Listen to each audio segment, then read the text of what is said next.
ඔයගොල්ලෝ ඇඳන් ඉන්න එක ඇඳුමකවත් පුතේ එක පැල්ලමක්වත් නැතුව ඇති.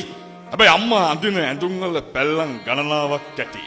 මෙතන ඉන්න සමහර දරුවෝ ඇති පුතේ සමහර අම්මලා ඇති තාම සපත්තු දෙකක් දාපු නැති අම්මලා. අද වෙනකම්. හැබැයි මෙතන ඉඳන් අර පිටිපස්සට යනකම් ඔයගොල්ලෝ හැමෝම සපත්තු දෙකක් දානවා. හිතන්න ඔයගලන්ට මේ ජීවිතේ එහෙනම් පරාද වෙන්න බෑ. අද අම්මගේ තැනට නරක යාළුවෙක් ඇවිල්ලා නම් ඒ නරක යාළුවව අයින් කරන දවස තමයි අද දවස.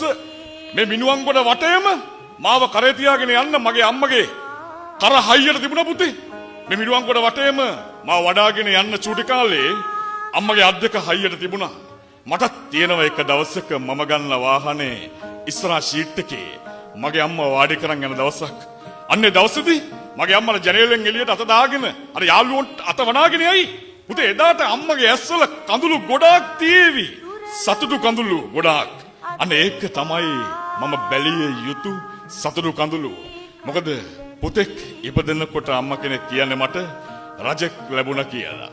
ඒ රජා පාරක් ගාන රස්සියඩු ගහනවා නම් ඒ රජා අර නරක යාළුවොත් එක්ක මඩ්ඩමේ පාවිච්චි කරනවා නම් පුතේ මොන රජෙක්ද කියන්නකෝ. මොන රජෙක්ද? ආදරණීය දුවේ ඔය කොණ්ඩ කරල මුලින්ම බැන්දේ ආදරණීය අම්මා. අද තනියම ගැට ගහ ගන්නකොට හිතනවා නම් මට අම්මගේ උපදෙස් මොකටද කියලා. පුතේ තාමත් අම්මා පිටිපස්සෙන් ඉන්නන්නේ හින්දා. ආදරණීය දුවේ ඔය කොණ්ඩේ මලක් ගහලා චූටි කාලේ බැලුවේ මගේ දුවගේ ලස්සන විතරක් නෙවෙයි. මගේ දුවගේ ආත්ම ගෞරවයත් අම්මා බැලුවා.